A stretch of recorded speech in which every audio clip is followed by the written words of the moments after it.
Hey family, welcome back to our channel, Fletcher Family Homestead. Today, we are making bread from start to finish. So here, I'm starting to open up a pack of yeast to make starter. Once you open this pack of yeast to make this starter, you do not need any more yeast ever again. Okay, so it's similar to a sourdough bread, but it's not super duper sour. Okay, so I am making the starter. In a small bowl, you're going to add your 1 pack of yeast, 3 tablespoons of potato flakes, that's what I'm doing here, and a half a cup of sugar, and 1 cup of really hot tap water. And you're going to stir that in. And that's what's happening here. I'm opening up the sugar. Go ahead and my hidden sugar in there. Go ahead and get that half a cup of sugar in there.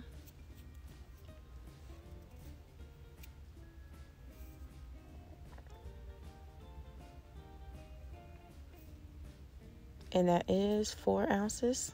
See, I'm pointing to it.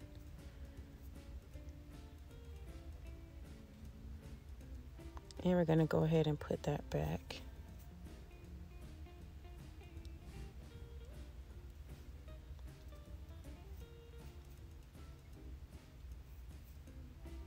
A lot of people have asked how to make the bread, so I'm going to go ahead and do this step by step. All right, so that's the hot water. I was trying to act like it was hot. It was all right. It wasn't too hot. All right, that's the hot water. Stir that up. And you want to stir it up so that the sugar can integrate into the solution and the yeast can eat, because the yeast are alive and they want to eat. And once you put that to the side, we're going to cover that up with some saran wrap or some press and seal and put it to the side for about 8 to 12 hours. Now, this video is not going to be 8 to 12 hours long. However, I tried to make the TV magic happen, so I already have some right there on the counter. So let's put that away for the next batch. All right. So the next step, this is your starter, right? So what you need to do with your starter is actually feed the starter. So this is where my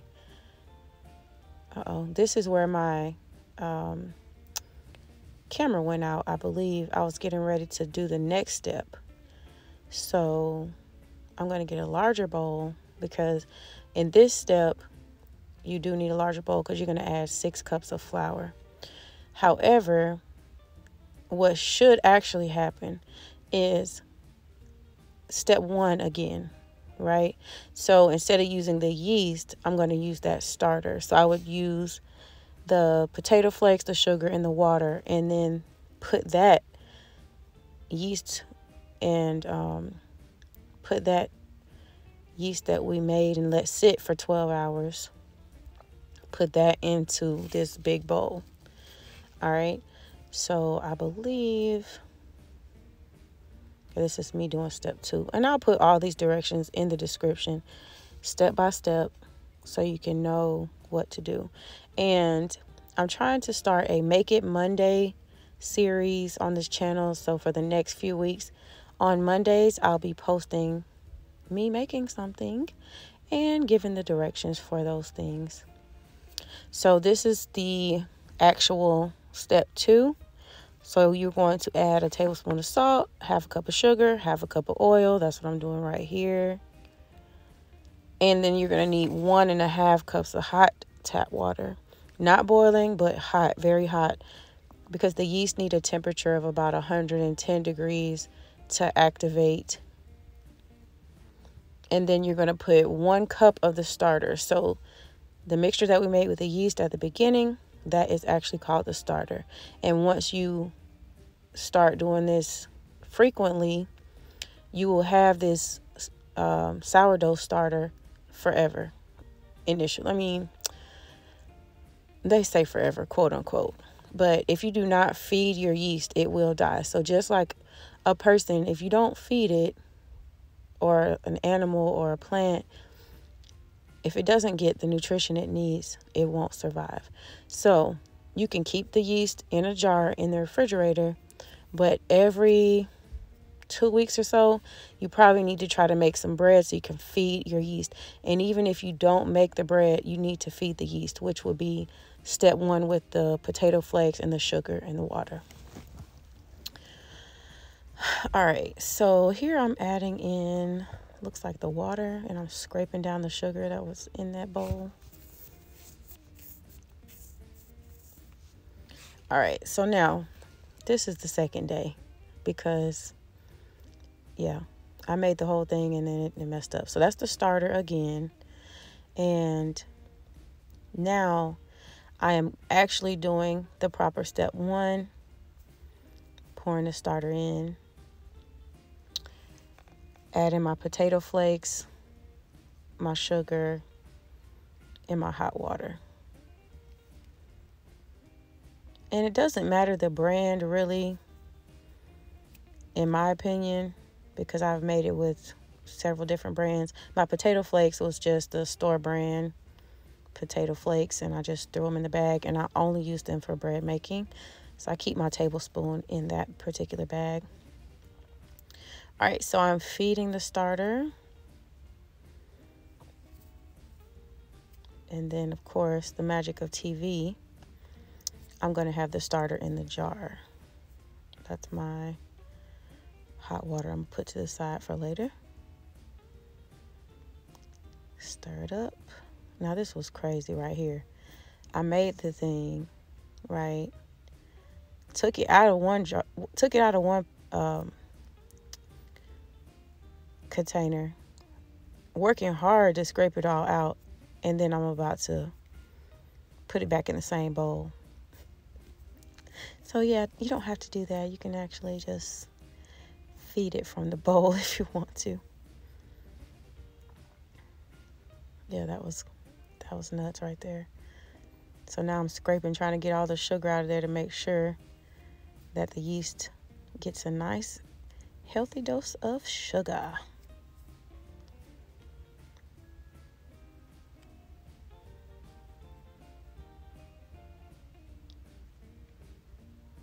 All right, and now I'm going to cover that up because that is going to be for another batch. I'm gonna recycle. Go ahead and use that same saran wrap that I used earlier. I love that press and seal. Like, press and seal is amazing. All right, so that's the actual starter in the jar that you put in the fridge, and it's already been fed. There's my salt. And should be some sugar. There it is, half a cup of sugar, half a cup of oil coming up next. See, I was a little better prepared today. And 1.5 cups of hot tap water. I mean, you can use hot filter water, hot distilled water, hot spring water, whatever. It's gonna bubble and bake its way out of it anyway, so it really does not matter. All right, so there's our starter, and you only need 1 cup. So you're gonna make sure you measure out 1 cup, 8 ounces. And once that is measured out, you have a little bit left. That's fine, keep it in there. You can feed it and make another batch yourself later. And I'm actually gonna add what I made in the bowl to that one. All right, and then we're gonna stir. Try to get that sugar dissolved in there.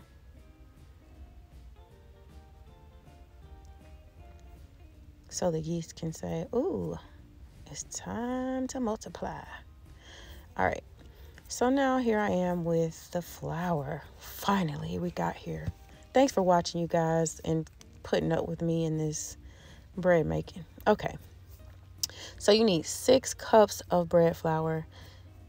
And again, you can use whatever type of flour you want to use. Right here, I'm using King Arthur and White Lily because that's what I had, because my store just runs out of bread flour for whatever reason. Like, I can go to the store on a random Tuesday and they're completely out of all the flour in the whole flour section. So I just looked up and was able to get some White Lily one day and another day the King Arthur. But anyhow, I digress. So you need 6 cups, right? And so once you get those 6 cups of flour in there, you're going to scrape the sides of your bowl and get all of the dough mixed in. All right, and I'm mixing in a smaller bowl, I believe, because my big bowl is probably... Oh, wait, is that the big bowl? I can't really tell. Anyhow, we're going to mix that up. And it's going to be very sticky. Very, very sticky because it's kind of a wet mixture at first. But you can add a little pinch of flour here and there if it's a little bit too sticky. So we're going to keep it to a nice consistency, getting it mixed in there real well. And I like to get my hands dirty. However, for the purpose of this video, I put my gloves on because I'm going to just get my hands right on in there, and because it has a certain feel about it. So when you're mixing it, it feels like Play-Doh, but not as tough as Play-Doh. Or maybe like if you've ever made slime, it kind of feels like slime. Or if you've ever made bread, of course, if it feels like bread dough. So I just like the way it feels, and it's actually therapeutic. Like when you're feeling like some kind of way, I guess, feeling some anxiety, or you're feeling upset about something, just bake some bread. You can get all your emotions out there in that bowl and into that bread. And then you've made the bread with love because you love your family and you love yourself, right? So bake the bread with love. That's the #1 ingredient for good bread. All right, so there's the big bowl. Phew. All right. So let's put that to the side. Okay, so while I was mixing and making that dough, this dough is going to have to sit to the side for another 8 to 12 hours, right? So this is really about a 3-day process. So step 1, you might want to do in the evening. Step 2, you might want to do in the morning. And so this would be my step 3, because I'm going to, instead of flipping my dough out onto the countertop, I'm just going to knead my dough in the bowl. All right. So I grabbed me a little cup of flour so I can sprinkle, and mix and feel. All right. So if it feels too sticky, like you see it sticking to my gloves, it needs a little bit more flour, but not too much. Okay. So just sprinkle and twirl, and keep kneading for about 5 minutes, give or take. You'll know it when it feels right. So you'll be able to put your hand down in there and really not have too much sticky dough left on your fingertips. Okay. If you don't have gloves, that's fine. You can just feel the dough on your fingers. And actually, I prefer to not wear gloves during this process, but just to be safe, I wanted to just put my gloves on just to show you guys, hey, it's okay to wear gloves not in the garden. This is not garden content today. It's okay to wear gloves in the kitchen, especially for, the germaphobes of America and the world. Like, oh my gosh, she's not wearing gloves and she's touching the bread, but it's about to go into a 300 and something degree oven. So I think everything is going to get baked off if there are any bad bacteria. But guess what? Bacteria is all around us. So it doesn't even matter. Okay. All right. So, and of course, you do what you want to do. This is your world, and you want to wear gloves in the kitchen, go for it. If you don't, hey, it's your kitchen. It's your house. And it's your food that you're going to eat. I'm not going to eat it. So there's that. And speaking of which, if you want a loaf of bread and you're local in the Atlanta area, I might bring you a loaf of bread. Let me know in the comments if you want a loaf of bread. Okay, so here. So this part right here. So with our dough, it's going to make 3 bread pans worth of bread, right? So I don't use Pam anymore or spray, aerosol spray, oil, non-stick situations. So I just poured a little oil in each one of them, in each one of my bread pans, took a napkin and wiped it around, and then took some flour and kind of dusted it. And I really dusted that one because that one, it really tends to stick on me. I really prefer the glass bread pans, and I don't know where my 3rd glass bread pan is. I think I made somebody some bread and they kept my glass bread pan. So if it's you, I need my bread pan back, whoever it is that I made bread for. Okay, so now I'm like separating the dough into my 3 balls of dough that I'm going to put in the bread pan or the loaf pan. And I'm kind of putting more sprinkle flour on there just because it feels still a little bit too sticky for me. So I'm rolling it into a nice little ball. It's still kind of sticky, but I'm like, we'll do a little bit more and then just plop it on in there. And I kind of roll it and fold it until it makes kind of like a little pillow. And I place the pillow down in the pan. Boop. All right, and then I do this 2 more times. Put a little sprinkle. Go ahead and separate the dough into 2 more loaves. And this is it, guys. We are in the home stretch. I cannot believe you're still with me, but I really do appreciate it. Honestly, I want to try to get to 1,000 followers by the end of the year. So if you are interested in the homestead life over here, Fletcher Family Homestead,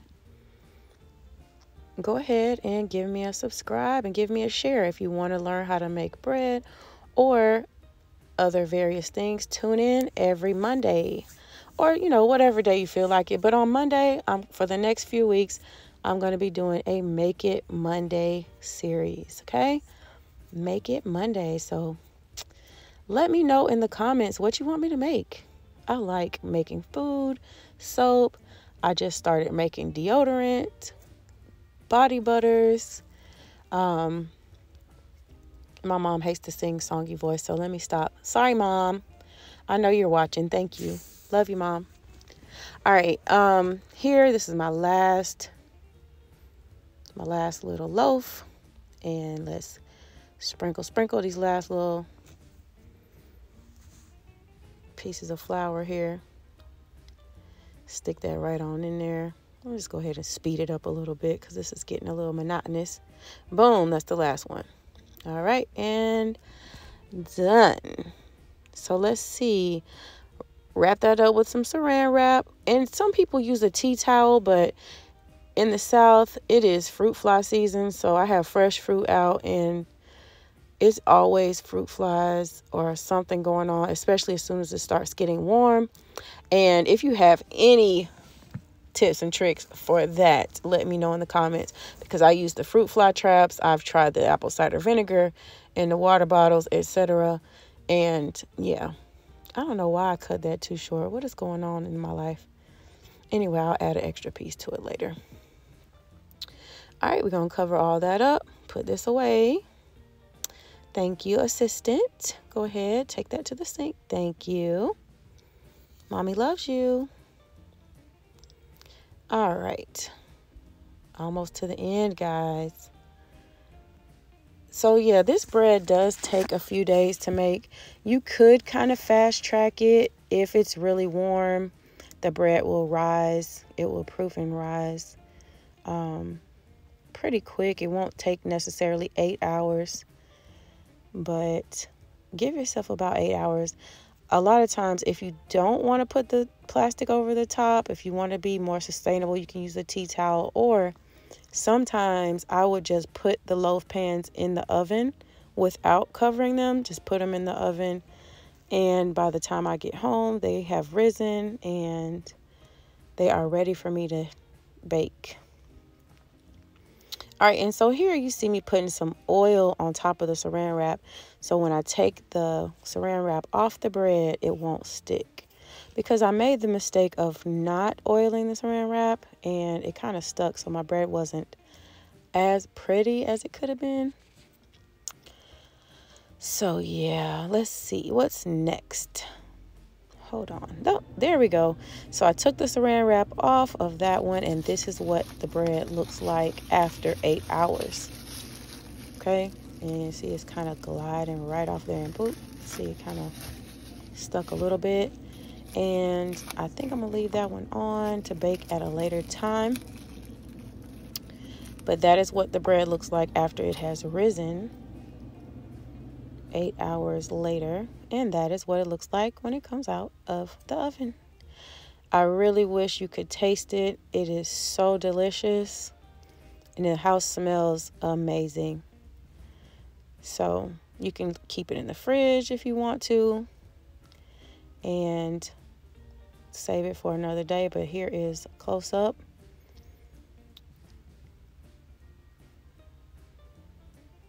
And I think I'm going to take another bite out of the little piece that I cut. And that's the sides. And so you got to make sure when you take it out the oven, you let it cool off. All right. Thanks for watching, guys.